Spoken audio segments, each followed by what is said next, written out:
I want to find out from you and to say that whilst asking this question, particularly the Ghana police, in ranking them over the period, I would say in West Africa, over the last 8 or even 10 years, if they are not the best, then they will be the second across West Africa. It's clear. People who come here, go to other countries, they would rank our police and others, immigration. If they are not the best, they'll be the second best. But there's still more room for improvement. We don't just want them to be the best in West Africa or Africa, but the world. So there are still concerns that citizens have that I believe I want to put to you and find out how you would address those citizens.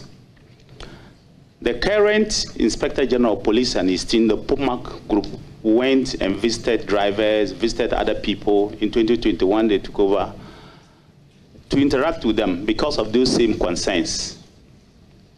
How are you going to ensure that motorists are not stopped on the way and harassed by agencies under your jurisdiction or your ministry, either on the road, in their houses, or any other place?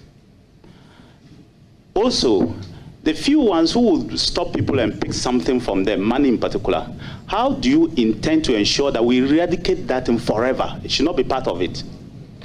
That's the professionalism I'm talking about. Added to that, it's still part of professionalism, so it's one question. Added to that, how do you intend to ensure that agencies that work under your ministry, when it comes to land issues, only act lawfully, but not because somebody has the might or somebody has the stature in society? These two things, they are all around professionalism, and they are public interest things. People suffer a lot in this country because of these two things. Motorists, people get beaten on the roadside. I have serious examples that maybe later I will discuss with you. But I want you to tell the public how you will address these issues so that by the time you leave office, these issues are not there any longer. Thank you. Thank you very much, Mr. Chair. I mean, my honorable colleague has been a defense minister for 8 years, so he really knows what he's talking about. Yes, I agree with you. You and I have been in Pan-African Parliament, so we travel across the continent. And sometimes when you get to some other countries and you look at their police, you then begin to appreciate what you have, despite the challenges that continue to confront us. I agree with you. Fortunately, in the handing over the transition document, it shows that we've started using body cameras at the police. 800 is in their hand, and about 30,800 is being procured. And according to the fact that I saw, it says that the procurement process is complete. One of the things that I would do through the police council, remember, I'll just be a member of the police council, where truly with these experts will put and fashion how to safeguard all of us. We'll ensure that if you are a police officer that you have to step out, then you have to have your body camera on, so that it takes away all the ambiguity and the troubles.